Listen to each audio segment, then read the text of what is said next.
நரிவேட்டை. இந்த படம் ஒரு உண்மை சம்பவத்த தழுவி எடுக்கப்பட்ட படம். கேரளாவுல இருக்கிற வயநாடு பகுதியைச் சேர்ந்த முத்தங்க காட்டைச் சேர்ந்த ஆதிவாசி மக்களுக்கும் அதிகார வர்க்கத்துக்கு இது என்னோட டெலகிராம் சேனல். டெலகிராம் சேனலோட லிங்க் டிஸ்கிரிப்ஷனில் இருக்குது. அந்த லிங்க்கை எப்படி ஓப்பன் பண்ணுன்றதுக்கான எக்ஸ்பிளைன் வீடியோவும் டிஸ்கிரிப்ஷனில் இருக்குது.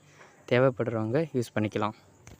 இடையே நடந்த போர் தான் இந்த படத்தோடைய மைய கதையே. என்னடா கதைன்னு பாத்தீங்கன்னா, அந்த ஆதிவாசி மக்களுக்கு அப்ப இருந்த கவர்மெண்ட் இந்த பழங்குடியினர் மக்களுக்கு தங்குறதுக்கு குடியிருப்பு வசதிகளை ஏற்படுத்தி தரேன் அப்படின்னு சொல்லிட்டு ஒரு வாக்குறுதி கொடுத்திருக்காங்க. ஆனா அந்த வாக்குறுதியாக மட்டும் தான் இருந்துச்சு. இது வரைக்கும் நிறைவேற்றப்படல. அதனால அங்க இருக்கிற மக்கள் இப்ப இருக்கிற கவர்மெண்ட்டை எதிர்த்து போராட்டம் பண்றாங்க. அந்த போராட்ட தடுக்கிறதுக்கு போறவர் தான் நம்ம ஹீரோ. ஆரம்பத்துல அந்த மக்கள் மேல நம்ம ஹீரோக்கு எந்த ஒரு அபிப்பிராயமே இல்ல. ஆனா கொஞ்ச நாட்கள்லயே புரிஞ்சுக்கிறாரு. இப்ப இருக்கிற ஆட்சியாளர்களும் அதிகாரத்தை கையில வச்சுக்கிறவங்களும் சட்டத்துக்கு உடன்பாடு இவங்கள ஒடுக்க நினைக்கிறாங்க. இப்படி இருக்கிற சூழ்நிலையில நம்ம ஹீரோ அந்த மக்கள் கூட இருந்து மக்களுக்காக போராடினாரா, இல்ல அதிகார வர்க்கத்தோட இருக்கிற அவங்க கட்டுப்பாட்டுக்கு முரண்பட்டு ஒரு போலீஸ் ஆபீசரா அந்த மக்களை எதிர்த்தாரா இல்லையா அப்படின்றத இந்த படத்தோடைய மீதி கதையே. இந்த படத்தோடைய முழு கதையை தெரிஞ்சுக்க மறக்காம நம்ம சேனலை சப்ஸ்கிரைப் பண்ணிட்டு இந்த வீடியோவை ஸ்கிப் பண்ணாத பாருங்க. படத்தை ஸ்டார்ட் பண்ணா 2023 நவம்பர் 11ஆம் தேதி தான் காட்டுறாங்க. ஹீரோவை 4-5 போலீஸ் ஆபீசர் தேடிட்டு இருக்காங்க. ஹீரோவும் ஒரு டாடா ஏஸ்ல பதுங்கிட்டு யாருக்கும் தெரியாம போயிட்டு இருக்காரு. ஆனா ஒரு கட்டத்துக்கு மேல போலீஸ் ஆபீசர் இவன் எங்க தான் இருக்கான் அப்படி சொல்லிட்டு அந்த டாடா ஏசியை பின்தொடர்றாங்க. அந்த வண்டியில வந்து பார்த்தா நம்ம ஹீரோவை காணோம். அவர் ஒரு ஃபாரஸ்ட்டுக்குள்ள புகுந்து வேற எங்க வேகமா ஓடிட்டு இருக்காரு. இவங்களுக்கு பயந்து என்ன ஏதுன்னு ஒண்ணுமே புரியல. ஒரு கட்டத்துக்கு மேல நம்ம ஹீரோ மாட்டிக்கிறாரு. அவரை அடிச்சு ரொம்பவே துன்புறுத்தி ஒரு குடோனுக்கு கூட்டிட்டு போறாங்க. அங்க கட் பண்ண கேரளாவில் இருக்கிற வயநாட தான் காட்டுறாங்க. முத்தங்கா என்ற ஒரு காட்டு பகுதியில பழங்குடியினர் மக்கள் எல்லாமே வாழ்ந்துட்டு வராங்க. ஓலை குடிசை, மழை பெஞ்சா ஒழுகுற வீடு அப்படின்னு சொல்லிட்டு அந்த காட்டு பகுதியில ஒரு பயத்தோட சேர்ந்த ஒரு வாழ்க்கையை தான் வாழ்ந்துட்டு வராங்க. அந்த மக்களுடைய ஒரு லீடர் ஒருத்தர் இருக்காங்க. அவங்க ஒரு லேடி. அந்த அம்மா திருவனந்தபுரம் ஸ்டேஷனுக்கு போயிட்டு எங்களுக்கு குடியிருப்பு வசதியை எப்ப ஏற்படுத்தி கொடுக்குறங்க அப்படி சொல்லிட்டு ஒரு 4-5 பேரை கூட்டிட்டு போயிட்டு போராட்டம் பண்ணிட்டு வந்துட்டு இருக்காங்க. சோ அங்க இருக்கிற போலீஸ் ஆபீசரும் இன்னும் கொஞ்ச நாள்ல உங்களுக்கு குடியிருப்பு வசதி எல்லாமே ஏற்படுத்தி கொடுத்துருவாங்க கவர்மெண்ட். அதுக்கு ஃபர்ஸ்ட் நீங்க அந்த காட்டை விட்டு வெளியே வந்தாதான் எங்களால ஏதாவது பண்ண முடியும் அப்படின்ற மாதிரி எல்லாம் போலீஸ் ஆபீசர் சொல்ல, அந்த அம்மாவும் நாங்க அந்த காட்டு பகுதியை விட்டுட்டு வந்துடலாம், ஆனா உங்களை நம்பிட்டு வந்துட்டு எங்களுக்கு நீங்க வாழ்வாதாரத்தை அமைச்சு கொடுக்கலாம், நாங்க என்ன பண்ண முடியும், நீங்க முதல்ல எங்களுடைய வாழ்வாதாரத்தை அமைச்சு கொடுங்க, அதுக்கப்புறம் நாங்க அந்த காட்டை விட்டு வெளியே வரோம், நீங்க இதை பண்ணலன்னா கடைசி வரைக்கும் எங்களுடைய போராட்டம் தொடர்ந்துட்டே தான் இருக்கும் அப்படி சொல்லிட்டு அந்த போலீஸ் ஆபீசரே அந்த அம்மா மிரட்டுறாங்க. அங்க கட் பண்ண திருவனந்தபுரத்துல நம்ம ஹீரோவை தான் கட்டுறாங்க. நம்ம ஹீரோ படிச்சு முடிச்சுட்டு எல்லா கவர்மெண்ட் எக்ஸாமையும் எழுதிக்கிட்டு எந்த வேலை பெட்டரா வரும் அப்படின்னு சொல்லிட்டு தேடிட்டு வந்துட்டு இருக்காரு. நம்ம ஹீரோக்கு இந்த படத்துல வர்கீஸ்னு பேரு. ஹீரோவுக்கு அப்பா இல்ல, சின்ன வயசுல இறந்து போயிட்டாரு. அம்மா மட்டும்தான். அம்மா வீட்டுல ஒரு டைலரிங் வச்சு சின்ன குழந்தைகளுக்கு துணி தைச்சு கொடுத்துட்டு வராங்க. இதை தாண்டி நம்ம ஹீரோ வர்கீஸுக்கு ஊருக்கு ஒதுக்குப்புறத்துல 60 சென்ட் நிலம் இருக்கு. நம்ம ஹீரோ வேலையை பத்தி எல்லாம் கவலைப்படாத ஜாலியா சுத்திட்டு வந்துட்டு இருக்காரு. சோ இப்போ கூட ஒரு எக்ஸாம் எழுதிட்டு தான் வராரு. அதுல கூட பாஸ் ஆயிடுவேன் அப்படின்ற ஒரு நம்பிக்கை இருக்கு. ஆனா அவருக்கு இந்த பிசி கான்ஸ்டபிள் இந்த போல வேலை எல்லாமே செய்யாம ஒரு செக்ரட்டரியா உள்ள போயிட்டு ஜம்முன்னு ஒரு வேலை செய்யணும் அப்படி சொல்லிட்டு மனசுல நினைச்சிட்டு வந்துட்டு இருக்காரு. ஏன்டா வேலைக்கும் போக மாட்டேன்ற, வந்த வேலையும் விட்டுற, உன் மனசுல என்னதான் நினைச்சிட்டு இருக்க அப்படி சொல்லிட்டு அம்மா தினம் தினம் நம்ம ஹீரோவை சண்டை போட்டுட்டு இருக்க. அது எல்லாமே காதுல போட்டுக்காது. நம்ம ஹீரோ சைக்கிள் எடுத்துக்கிட்டு வேக வேகமா ஒரு போட்டை துரத்திட்டு போறாரு. அந்த போட்டுக்குள்ள ஒரு பொண்ணு இருக்காங்க. அவங்க தான் இந்த படத்தோட ஹீரோயினி. அவங்க பேரு நான்சி. ஹீரோவும் ஹீரோயினியும் ஒரு சின்ன வயசுல இருந்தே லவ் பண்ணிட்டு இருக்காங்க. நம்ம ஹீரோயினி பார்த்தா பெரிய குடும்பத்தை சேர்ந்த பொண்ணு. நம்ம ஹீரோவுடைய செலவு எல்லாமே பாத்துக்கிட்டு நம்ம ஹீரோயின் தான். அவங்களே ஒரு கட்டத்துல நீ என்னைக்கு தான் வேலைக்கு போக போற, இவ்வளவு செலவு பண்றியே, என்னைக்காவது உழைச்சு சம்பாதிக்கணும், ஏதாவது ஒரு நாளாவது யோசிச்சிருப்பியா, என்கிட்ட இருந்து தினமும் காசு வாங்கிட்டு இருக்க, சோ இப்படியே போயிட்டு இருந்தா எப்படி ஆகிறது நிலைமை அப்படின்ற மேல நம்ம ஹீரோயின் திட்ட. அடுத்த மாசம் ஒரு எக்ஸாம் வருது, செக்ரட்டரி எக்ஸாம். அந்த எக்ஸாம்ல பாஸ் பண்ணிடுவேன், அதுக்கப்புறம் நான் வேலைக்கு போயிடுவேன், எல்லா பிரச்சனையும் முடியும் அப்படின்ற மாதிரி நம்ம ஹீரோ சொல்லிட்டு இருக்க. நீ எதையாவது பண்ணு அப்படி சொல்லிட்டு ரெண்டு பேருமே ஜாலியா பேசிட்டு லவ்ஸ் பண்ணிட்டு வந்துட்டு இருக்காங்க. சோ இப்படி எல்லாமே கொஞ்சம் கொஞ்சமா நாட்கள் நகர்ந்துட்டு இருக்க. ஒரு கட்டத்துல நம்ம ஹீரோயினோட அப்பாவுக்கு தெரிஞ்சு போயிடுது இவங்க ரெண்டு பேருமே லவ் பண்றாங்க அப்படி சொல்லிட்டு. சோ அதுக்கப்புறமா நம்ம வர்கீஸை கூட்டு ஹீரோயினோட அப்பா தனியா பேசுறாரு. என் பொண்ணை எவ்வளவு நாளா லவ் பண்ணிட்டு இருக்க, அவளை கல்யாணம் பண்ணிக்க போறேன் அப்படின்ற மாதிரி எல்லாம் சொன்னேன், நான் கேள்விப்பட்டேன். சரி கல்யாணம் பண்ணிக்கிட்டு நீ எப்படி அவளை பாத்துப்ப, உனக்கு தான் ஒரு சரியான வேலை இல்ல, சும்மா ஊரை சுத்திட்டு இருந்து என் பொண்ணை எப்படி உன்னால பாத்துக்க முடியும், இருக்கிற நிலத்தையும் வேற யாருக்கோ லீஸுக்கு விட்டுட்ட, உனக்குன்னு பெருசா சொத்து பத்தும் எதுவும் இல்ல, வேலையும் இல்ல, இப்படி இருக்கிற நேரத்துல இந்த லவ் எல்லாம் தேவையா, தயவு செய்து என் பொண்ணை விட்டுரு அப்படின்ற மாதிரி எல்லாம் சொல்லாத விதத்துல சொல்லி குத்தி காட்டுறாரு. ஹீரோயினோட அப்பாவை பாக்கிறதுக்கு போகும்போது நம்ம ஹீரோ மட்டும் தனியா போல அவருடைய சித்தப்பாவையும் தான் கூட்டும் போயிருக்காரு. அவரு பேரு பென்னி. பென்னியும் ஹீரோயினுடைய அப்பா கிட்ட எவ்வளவு பேசி பாக்குறாரு. ஆனா என் பொண்ணு உங்களுக்கு கொடுக்குற மாதிரி இல்ல அப்படி சொல்லிட்டு ஸ்ட்ரிக்டா சொல்லி அனுப்பிச்சிடறாரு. நம்ம ஹீரோவும் வருத்தத்தோட வீட்டுக்கு வந்தா அம்மாவும் இதுதான் சொல்றாங்க, வேலை வெட்டி இல்லாதவன் யாரு தாண்டா பொண்ணு கொடுப்பாங்க, அவர் கூட்டு பேசினதே பெரிய விஷயம், உன் மனசுல என்னதான் நினைச்சிட்டு இருக்குன்னு எனக்கும் புரியல, இதுக்கப்புறம் நாச்சும் அந்த பொண்ணு கல்யாணம் பண்றதுக்கு ஆச்சு நீ வேலைக்கு போய் தான் ஆகணும் அப்படி சொல்லிட்டு அவங்க அம்மா வீட்டுக்கு வராங்க. அப்ப பாருங்க வீட்டோடைய என்ட்ரன்ஸ்ல ஒரு லெட்டர் இருக்கு. அந்த லெட்டரை பிரிச்சு பாக்குறாங்க. நம்ம நம்ம ஹீரோவுக்கு கவர்மெண்ட் லெட்டர் வந்திருக்கு. அவருக்கு போலீஸ் ஜாப் கிடைச்சு போயிடுச்சு. அத கேட்ட உடனே அவங்க அம்மாவும் சித்தப்பாவும் ரொம்ப சந்தோஷப்படுறாங்க. ஆனா அவருக்கு இந்த வேலை சுத்தமா பிடிக்கல. நம்ம ஹீரோ போனா வசதியான ஜாபுக்கு மட்டும் தான் போவாரு. இந்த போல பிசி கான்ஸ்டபிள் இந்த போல வேலைக்கெல்லாம் போகிறதுக்கு பிடிக்காது. இதெல்லாம் ஒரு வேலையே இல்ல. இந்த வேலை எனக்கு போக பிடிக்கல அப்படின்னு சொல்லிட்டு அவங்க அம்மா முன்னாடி நம்ம ஹீரோ சொல்ல அவங்க அம்மாவும் கோச்சிக்கிட்டு உள்ள போயிடுறாங்க. சோ பக்கத்துல இருக்க சித்தப்பா பென்னி என்ன சொல்லிட்டு போறாருன்னா, உனக்கு சூடு சொரணை ஏதாவது இருந்துச்சுன்னா இந்த வேலையை சூஸ் பண்ணிட்டு இந்த வேலைக்கு போயிட்டு கொஞ்ச நாள் வேலை செய். அதுக்கப்புறம் இதுல படிச்சுக்கிட்டு கூட வேற வேலைக்கு ட்ரை பண்ணலாமே அப்படின்னு அட்வைஸ் எல்லாம் பண்ணிட்டு அவரும் கிளம்பி போயிடுறாரு. சோ இப்ப நம்ம ஹீரோ கடைசி முடிவை நான்சி கிட்ட கேட்டு எடுத்துக்கலாம் அப்படின்னு சொல்லிட்டு நம்ம ஹீரோ நான்சியை பார்க்கறதுக்காக போறாரு. நான்சியும் போன உடனே நம்ம ஹீரோ கிட்ட எதுவுமே பேசல. எங்க அப்பா கிட்ட நீ பேசுனியா அப்படின்ற மாதிரி எல்லாம் கேட்டுட்டு அவங்களும் ரொம்ப கோவமாயிடுறாங்க. இதுக்கப்புறம் என்னால ஒண்ணுமே பண்ண முடியாது. ஏன்னா எங்க அப்பா வரைக்கும் விஷயம் தெரிஞ்சதுக்கு அப்புறம் அவரு சும்மா இருக்க மாட்டாரு. நீ ஏதாவது ஒரு வேலைக்கு போய் தான் ஆகணும் அப்படின்ற மாதிரி நம்ம ஹீரோயினி சொல்ல ஹீரோ வர்கீஸும் எனக்கு பிசி வேலை கிடைச்சிருக்கு, அதுக்கு நான் போலாமா அப்படின்ற மாதிரிலாம் நம்ம ஹீரோயினிட்ட கேட்க, தயவு செய்து அந்த வேலைக்கு போயிடு. அது வரைக்கும் நான் வீட்டுல ஏதாவது சொல்லி சமாளிக்கிறேன். நீ இந்த வேலை செஞ்சுக்கிட்டே வேற வேலைக்கு கூட ட்ரை பண்ணலாம் அப்படி சொல்லிட்டு நம்ம ஹீரோயினி அட்வைஸ் பண்றாங்க. அதுக்கப்புறமா நம்ம ஹீரோ புத்தி வந்து வேற வழியே இல்லாம பிடிக்காத வேலையில ஜாயின் பண்றாரு. ஜாயின் பண்ண 10 நாள்லயே நம்ம ஹீரோக்கு புதுசா ஒரு ஃப்ரெண்டு கிடைக்கிறாங்க. அவரு பேரு பாஷர். சோ அவரு பாத்தீங்கன்னா ஒரு கான்ஸ்டபிள். புதுசா வர போலீஸ் ஆபீசர்கள் எல்லாமே என்கரேஜ் பண்ணி ரொம்ப அழகா பேசிட்டு வந்துட்டு இருக்காரு. அது மட்டும் இல்லாத நம்ம பாஷரும் வர்கீஸ் கிட்ட ரொம்ப க்ளோஸா ஆயிடுறாரு. 2 பேருமே ஃப்ரெண்ட்ஸாவே ஆயிடுறாங்க. வர்கீஸ் வேலை முடிச்சிட்டு வந்ததுக்கு அப்புறமும் தினமும் படிச்சுட்டே வந்துட்டு இருக்காரு. எதுக்காகன்னு சொல்லிட்டு பாஷர் கேக்குறாரு. ஆக்சுவலா எனக்கு இந்த வேலை சுத்தமா பிடிக்கவே இல்ல. இதுல இருந்து எப்படியாவது வேற ஒரு வேலைக்கு போகணும் அப்படின்றதுக்காக தான் இதுல ஜாயின் பண்ணி கிடைக்கிற டைம் எல்லாமே படிச்சிட்டு இருக்கேன். நெக்ஸ்ட் மந்த் எனக்கு ஒரு எக்ஸாம் வருது, செக்ரட்டரி எக்ஸாம். அந்த எக்ஸாமை கிளியர் பண்ணிட்டேன்னா நான் அந்த வேலைக்கு போயிடலாம் அப்படின்னு சொல்றாரு. சரிடா, நீ படிக்கிறதுல கான்சென்ட்ரேஷன் பண்ணி படி, கண்டிப்பா இந்த வேலையில இருந்து அந்த வேலைக்கு போயிடலாம் அப்படின்னு சொல்லிட்டு அட்வைஸ் பண்ணிட்டு அங்க இருந்து நம்ம பாஷரும் கிளம்புறாரு. அங்க கட் பண்ண இந்த சைடு அந்த வயநாடு பகுதியில் இருக்கிற ஆதிவாசி மக்களை தான் காட்டுறாங்க. குடியுரிமையை ஏற்படுத்தி தரேன்னு சொல்லிட்டு எவ்வளவு நாளா போராட்டம் பண்ணிட்டு வந்துட்டு இருக்கோம். இன்னைக்கு 20வது நாள். இன்ன வரைக்குமே எந்த ஒரு ஆக்ஷனுமே நீங்க எடுக்கல அப்படின்னு சொல்லிட்டு ஊருக்குள்ளே வந்து போராட்டத்தை ஸ்டார்ட் பண்றாங்க. அந்த போராட்டத்தை தடுக்கிறதுக்காக வயநாட்டுல இருக்கிற போலீஸ் ஆபீசர்கள் கொஞ்சம் பேர் போறாங்க. நம்ம ஹீரோவும் போறாரு. போராட்டம் பண்ணிக்கிறவங்கள தடுத்துட்டு வந்துட்டு இருக்காங்க. ஒரு கட்டத்துக்கு மேல நம்ம ஹீரோ ஒருத்தரை கோவப்பட்டு பயங்கரமா அடிச்சிடறாரு. சோ அவங்க கூட இருக்கிற ஒரு போலீஸ் ஆபீசரை நம்ம ஹீரோவை கூட்டு வந்து, நீ பாட்டுன்னு அவனை அப்படி அடிக்கிறியே, அவனுக்கு உங்க அப்பா வயசு இருக்கும், உனக்குலாம் ஈவு இறக்கமே இல்லையா அப்படின்னு சொல்லிட்டு நம்ம ஹீரோவா அந்த போலீஸ் ஆபீசர் கேள்வி கேட்டுட்டு இருக்காரு. அவனுக்கு ஏதாவது ஆச்சுன்னா நான் தான் பதில் சொல்லணும், நீ மட்டும் அடிச்சிட்டு போயிடுவேன், வந்த வேலையை மட்டும் பாரு, கோவப்படத்தெல்லாம் இங்க இருக்க கூடாது அப்படின்னு சொல்லிட்டு பயங்கரமா நம்ம ஹீரோவை திட்டிட்டு போயிடுறாரு. சோ அதுக்கப்புறமா பாஷர் வந்து நம்ம ஹீரோ வர்கீஸ இப்படி எல்லாம் பண்ணக்கூடாது, நீ இன்னைக்கு தான் வேலையை கத்துக்க ஆரம்பிக்கிற, சோ நான் சொல்றதை மட்டும் நீ செய், ஏன் கூட இரு அப்படின்னு சொல்லிட்டு நம்ம ஹீரோவை நம்ம பாஷர் அவர் கூடயே வச்சுக்கிறாரு. அங்க கட் பண்ணா அடுத்த நாள் நம்ம ஹீரோவுடைய டீமுக்கு ஒரு ஃபேக்ஸ் வருது. அது என்னடான்னு பாத்தீங்கன்னா, வயநாட்டுல ஆதிவாசி மக்கள் குடியிருப்பு வேண்டி சொல்லிட்டு போராட்டம் பண்ணிட்டு இருக்காங்க.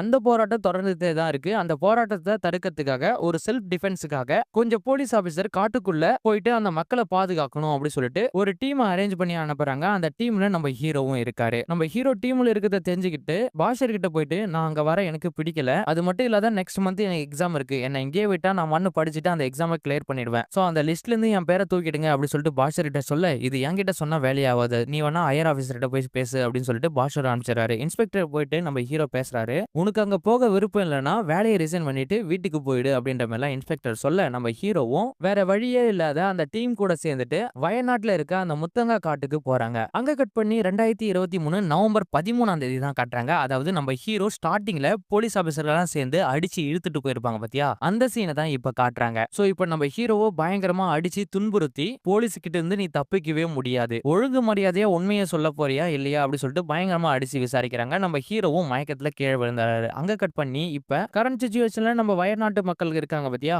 இப்ப நம்ம ஹீரோவுடைய டீம் எல்லாமே சேர்ந்து அந்த காட்டு பகுதிக்கு வந்துட்டாங்க. ஒரு சைடு பார்த்தா அந்த காட்டுவாசி மக்கள் எல்லாமே தினமும் போராட்டம் பண்ணிட்டு வந்துட்டு இருக்காங்க, அவங்களுக்கு எப்ப குடியுரிமை கிடைக்க போகுது அப்படி சொல்லிட்டு. இன்னொரு சைடு பார்த்தா போலீஸ் ஆபீசர் டீம் எல்லாமே சேர்ந்துட்டு அவங்கள பாதுகாத்துட்டு வந்துட்டு இருக்காங்க. அங்கதான் புதுசா ஒரு போலீஸ் ஆபீசர் என்ட்ரி ஆகுறாரு. அவரு பேரு ரகுராமன். இவரு ஒரு ஐபிஎஸ் ஆபீசர். சோ போராட்டம் பண்ற மக்களுக்கு உங்க பிரச்சனை எல்லாமே தீர்ந்து போயிடும் அப்படி சொல்லிட்டு அவங்கள அட்வைஸ் பண்ணிட்டு, இந்த போராட்டம் பண்றது எல்லாமே நிறுத்திடுங்க, உங்களுக்கு கண்டிப்பா குடியுரிமை கிடைக்கும், அதுக்கு நான் கேரண்டி அப்படின்ற மாதிரி எல்லாம் அந்த மக்கள் கிட்ட ரொம்ப சாதுவா எடுத்து பேசுறாரு. அது மட்டும் இல்லாத, நீங்க தினமும் இந்த கை குழந்தைகளை வச்சுட்டு போராட்டம் பண்றது எல்லாமே வேஸ்ட், கண்டிப்பா உங்களுக்கு ஒரு நாள் விடிவு காலம் வரும், அது வரைக்கும் வெயிட் பண்ணாத, நீங்க ஊருக்குள்ள போயிட்டு வேற ஏதாவது பண்ணலாமே அப்படின்ற மாதிரி அந்த போலீஸ் ஆபீசர் சொல்ல, அங்க இருக்கிற குடிமக்கள் எல்லாமே என்ன சொல்றாங்கன்னா, ஊருக்குள்ள போனா எங்களை காட்டுவாசி மக்கள்னு சொல்லிட்டு யாருமே வேலைக்கு ஜாயின் பண்ணிக்க மாட்டேன்றாங்க, எங்களால வேலைக்கும் போக முடியல, சாப்பாட்டுக்கும் தண்ணிக்கும் ரொம்பவே கஷ்டமா இருக்கு, சோ நீங்க தான் ஏதாவது எங்களுக்கு பார்த்து பண்ணணும், அது வரைக்கும் எங்களுடைய போராட்டம் நிக்காது, ஆனா தொடர்ந்து நடந்துட்டே தான் இருக்கும் அப்படின்னு சொல்லிட்டு பயங்கர ஸ்ட்ரிக்ட்டா சொல்லிடுறாங்க. சோ அதுக்கப்புறம் போலீஸ் ஆபீசர் ரகுராமனும் பேசிட்டு அங்கிருந்து கிளம்பிடுறாரு. கான்ஸ்டபிள் பாஷர் இருக்காரு பாத்தியா, அவருக்கு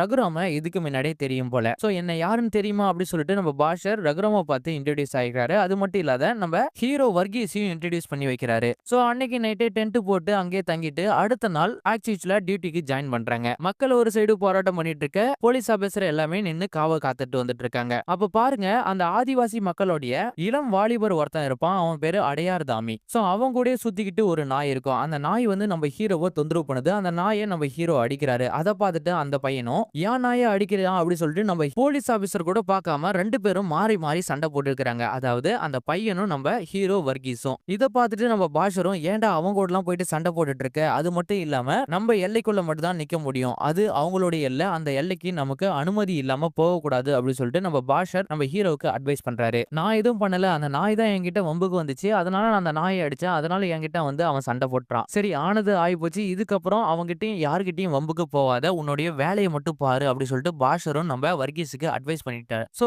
ஒரு டைம் கூட அந்த மக்கள் மேல நம்ம வர்கீஸுக்கு ஒரு அபிப்பிராயம் கூட வரல. அது மட்டும் இல்லாத அந்த பையன் அடையார் தாமி, அந்த பையனை பார்த்தா நம்ம ஹீரோவுக்கு பயங்கரமான வெறுப்பு வருது. சோ ஆரம்பத்துல இருந்தே நம்ம ஹீரோவுக்கு இந்த போலீஸ் யூனிஃபார்ம் மேல சுத்தமா பிடிக்காது. சோ இதெல்லாமே தாண்டி இந்த ஆதிவாசி மக்கள் கூட நம்ம வந்து இப்படிலாம் இருக்கணுமா அப்படி சொல்லிட்டு ஒவ்வொரு நாளும் பயங்கர பிரஷர் மேல பிரஷர் அவருக்கே போட்டுக்கிட்டு இதெல்லாமே அனுசரிச்சுட்டு வந்துட்டு இருக்காரு. இவனை எப்படியாவது பழி வாங்கி ஆகணும் அப்படி சொல்லிட்டு நம்ம வர்கீஸும் நினைச்சிட்டு வந்துட்டு இருக்காரு. சோ அங்க கட் பண்ண இப்ப 2023 நவம்பர் 13ஆம் தேதி தான் காட்டுறாங்க. அதாவது நம்ம ஹீரோவை அடிச்சு இழுத்துட்டு வந்தாங்க பத்தியா, அந்த நாள தான் காட்டுறாங்க. நம்ம ஹீரோ மயக்கத்துல இருந்து தெரிஞ்சதுக்கு அப்புறம் அங்க இருக்கிற போலீஸ் ஆபீசர், நீ தான் அந்த ஆதிவாசி பையனை சுட்டிருக்குன்னு சொல்லிட்டு ஹை எவிடன்ஸ் எங்க கிட்ட இருக்கு, அது மட்டும் இல்லாத உன்னுடைய புல்லட் தான் அவனுடைய நெஞ்ச தொலைச்சிருக்கு, போராட்ட இடத்துல இருக்கும்போது காலுக்கு கீழே தான் எல்லாரும் சுடணும், ஆனா நீ அந்த பையனுடைய நெஞ்சில சுட்டிருக்க, இதுல இருந்து நீ தப்பிக்கவே முடியாது அப்படி சொல்லிட்டு பயன்படுத்துறாங்க. அதுக்கு நம்ம ஹீரோவும், நீங்க இது கோர்ட்டுக்கு எடுத்துட்டு போனாலும் கோர்ட்ல இந்த கேஸ் செல்லுபடி ஆகாது அப்படி சொல்லிட்டு அவங்களுக்கு ஒரு ட்விஸ்ட கொடுக்கறாரு. இதை கேட்ட போலீஸ் ஆபீசரும் பயங்கரமா ஷாக் ஆகி நிக்கிறாங்க. அங்க கட் பண்ணி போராட்டத்துல இருக்கிற பழங்குடியினர் மக்களை தான் காட்டுறாங்க. இப்ப பாருங்க, டைரக்டரா கலெக்டரையே போய் பார்த்து எங்களுக்கு எப்பதான் நீங்க குடியுரிமையை கொண்டு வர போறீங்க அப்படி சொல்லிட்டு அந்த அம்மா கேட்டுட்டு வராங்க. அது மட்டும் இல்லாத நிறைய பேரும் கூட போயிட்டு அவங்களுடைய வழிகள் எல்லாமே சொல்லிட்டு வராங்க. அதை கேட்ட அந்த போலீஸ் ஆபீசர், அரசியல்வாதி மற்றும் மாவட்ட ஆட்சியர் இவங்க எல்லாமே கேட்டுக்கிட்டு உங்களுக்கு கண்டிப்பா வாழ்வாதாரத்தை ஏற்படுத்தி தரோம், அதுக்கு முதல்ல நீங்க அந்த காட்டை விட்டு வெளியே வரணும், நீங்க வர வரைக்கும் நாங்க உங்களுக்கு எதுவுமே பண்ண மாட்டோம் அப்படி சொல்லிட்டு அவங்களும் ரொம்ப ஸ்ட்ரிக்ட்டா சொல்லிடுறாங்க. இல்ல நாங்க வந்துட்டா நீங்க என்ன பண்ணுவோம்னு எனக்கே தெரியும், நாங்க ஒண்ணும் உங்ககிட்ட பிச்சை கேட்கல, ஆரம்ப காலத்துல இருந்த ஆட்சியாளர்கள் எல்லாமே எங்களுக்கு குடியுரிமையை ஏற்படுத்தி தரணும் அப்படின்னு சொல்லிட்டு ஒரு வாக்குறுதியை கொடுத்துட்டு தான் போயிருக்காங்க. ஆனா அதை கொடுக்கறதுக்கு நீங்க ஏன் இப்ப தயங்குறீங்கன்னா எங்களுக்கு ஒண்ணுமே புரியல, நீங்க எங்களுக்கு அந்த வாழ்வுரிமையை ஊருக்குள்ள ஏற்படுத்தி தர வரைக்கும் காட்டுக்குள்ள நடக்கிற போராட்டம் ஓயவே ஓயாது, உங்களால முடிஞ்சதை பாத்துக்க அப்படி சொல்லிட்டு அந்த அம்மாவும் ஊர் மக்களை எல்லாமே கூட்டுக்கிட்டு திருப்பினும் காட்டுக்கு போயிடுறாங்க. சோ இவங்கள அங்க இருந்து வர வைக்க என்னதான் வழி அப்படி சொல்லிட்டு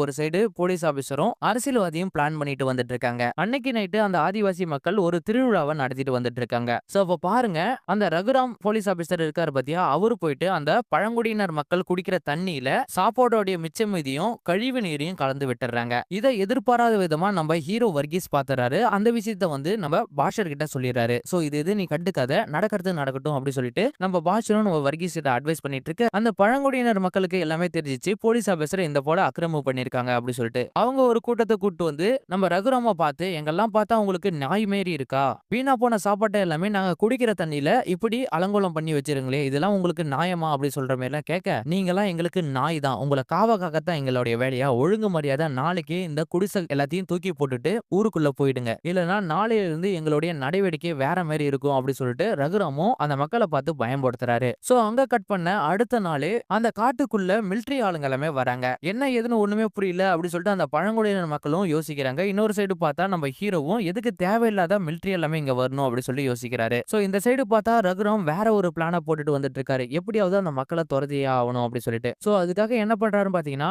நம்ம பாஷரும் வர்கீஸும் வந்துக்கிற 2 மிலிட்டரி ஆபீசரையும் இந்த காட்டுக்குள்ள கஞ்சாவும் வெடிமருந்தும் கடத்துறாங்க. சோ அதை பத்தின தகவல் வந்திருக்குது அப்படி சொல்லிட்டு இவங்க 4 பேரையும் ஒவ்வொரு சைடும் பிரிச்சு விட்டு அனுப்புறாரு. சோ கொஞ்ச தூரம் அந்த காட்டுக்கு மேல் பகுதிக்கு போனதுக்கு அப்புறம் நம்ம பாஷரும் ஒரு மிலிட்டரி ஆபீசரும் தனியா பிரிஞ்சு போயிடுறாங்க. இன்னொரு சைடு பார்த்தா நம்ம ஹீரோ வர்கீஸும் இன்னொரு மிலிட்டரி ஆபீசரும் தனியா பிரிஞ்சு போயிடுறாங்க. இப்ப நம்ம வர்கீஸ் கையில தான் ஒரு 4-5 பேர் மாட்டிக்கிறாங்க. ஆனா அவங்க வெடிப்பொருளும் கஞ்சாலாம் கடத்தல, அவங்க தானியத்தை தான் சேமிச்சு வச்சிருக்காங்க. தகவல் வந்தது எல்லாமே போய் இவங்க கிட்ட தானியங்கள் மட்டும் தான் இருக்கு அப்படி சொல்லிட்டு நம்ம ஹீரோ வாக்கி டாக்கி மூலியமா ரகுராமுக்கு இன்ஃபார்ம் பண்றாரு. காட்டுக்குள்ள இருந்து கேம்புக்கு வந்துருங்க அப்படி சொல்லிட்டு அந்த போலீஸ் ஆபீசர் சொல்றாரு. நம்ம ஹீரோவும் அந்த மிலிட்டரி ஆபீசரும் கிளம்பி வந்துடுறாங்க. ஆனா இந்த சைடு பார்த்தா நம்ம பாஷரும் இன்னொரு மிலிட்டரி ஆபீசரும் வரல. அவங்களுக்கு என்னாச்சு ஏதாச்சுன்னு சொல்லிட்டு நம்ம ஹீரோ பயந்துகிட்டே இருக்காரு. அடுத்த நாள் பாத்தீங்கன்னா ரகுராம பார்த்து அவங்கள தேடுறதுக்கு ஒரு இன்வெஸ்டிகேஷனை ஆரம்பிங்க, அவங்கள கண்டுபிடிச்சே ஆகணும், அவங்களுக்கு இன்ன வரைக்கும் என்ன ஆச்சுன்னே தெரியல அப்படின்ற மாதிரிலாம் சொல்ல, நேத்து ஓவர் நைட் ஆனதால எங்கெல்லாம் ஒதுங்கி இருப்பாங்க, காலையில கண்டிப்பா வந்துருவாங்க அப்படி சொல்லிட்டு ரகுராமும் நம்ம ஹீரோ பார்த்து சொல்லி அனுப்பிச்சாரு. நம்ம ஹீரோவும் அதை கேட்டுட்டு போயிடுறாரு. ஆனா நம்ம ஹீரோ கையில ஒரு வாக்கி டாக்கி கிடைக்குது.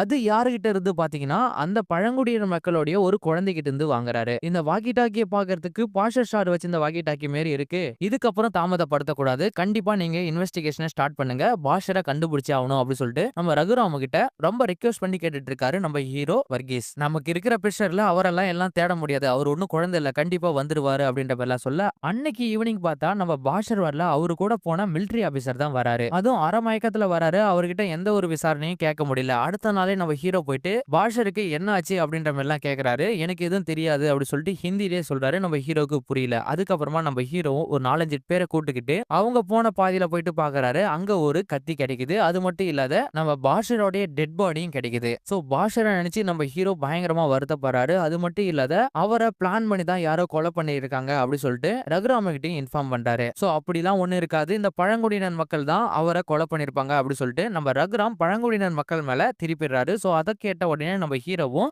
ஆரம்பத்திலே நம்ம ஹீரோ அந்த பழங்குடியினர் மக்களை காண்டாதான் இருந்தாரு. சோ இந்த விஷயத்த கேட்ட உடனே, அதாவது ஒரு ஃப்ரெண்டு போல பாத்துக்கிட்ட அந்த பாஷரு இந்த பழங்குடியினர் மக்கள் கொலை பண்ணிட்டாங்க அப்படி சொல்லிட்டு பயங்கர கோபமா வராரு. சோ அதுக்கப்புறமா நம்ம ஹீரோ கையில வச்சு இந்த கத்தியை எடுத்துக்கிட்டு அந்த ஹிந்திக்கார மிலிட்டரிய போய் பார்த்து கேட்கிறாரு, பாஷரை பழங்குடியினர் மக்கள் தான் கொலை பண்ணாங்களா, அவருக்கு என்னாச்சு அப்படின்ற மாதிரி எல்லாம் கேட்க நம்ம ஹீரோ கிட்டே அந்த மிலிட்டரி மேன் சண்டைக்கு வராரு. சோ அப்பதான் நம்ம ஹீரோக்கு ஒரு விஷயமே புரிய வருது, இது எல்லாமே இவங்க பண்ண பிளான் தான் அப்படி சொல்லிட்டு. அதாவது எங்க 4 பேரையும் வெடிமருந்து கடத்துறாங்க பழங்குடியினர் மக்கள்னு சொல்லிட்டு அணைச்சு வச்சு அந்த மிலிட்டரி ஆபீசரை வச்சு பாஷரா போட்டு தள்ளிட்டாங்க. அந்த பழியை தூக்கி அந்த பழங்குடியினர் மேல போட்டுட்டு சோ ஒரு போலீஸ் ஆபீசரை கொலை பண்ணிட்டாங்க அப்படி சொல்லிட்டு அவங்க மேல ஆக்ஷன் எடுத்து அவங்கள இந்த இடத்தை விட்டு தோட்டத்தை தான் இவங்களுடைய பிளானே. சோ இதை புரிஞ்சுக்கிட்ட நம்ம ஹீரோ டைரக்டா ரகுராம கிட்ட இதுதான் நடந்த விஷயம் அப்படின்ற மாதிரி சொல்ல, இந்த பிளானை போட்டதே ரகுராமன் தான் அப்படி சொல்லிட்டு நம்ம ஹீரோக்கு தெரிய வருது. சோ இப்ப ரகுராமும் போலீஸ் ஆபீசர் எல்லாமே திரட்டிக்கிட்டு அந்த பழங்குடியினர் மக்களை தொடர்றதுக்கான பிளானை போட்டுட்டு வந்துட்டு இருக்காரு. சோ இந்த சைடு பார்த்தா நம்ம ஹீரோ ரொம்பவே திகைச்சு நிக்கிறாரு, என்ன பண்றதுன்னு தெரியல, அந்த அப்பாவே பழங்குடியினர் மக்களை காப்பாத்தியே ஆகணும் அப்படி சொல்லிட்டு அடுத்த நாளே ரகுராம் கிட்ட இவ்வளவு கெஞ்சி பாக்குறாரு. ஆனா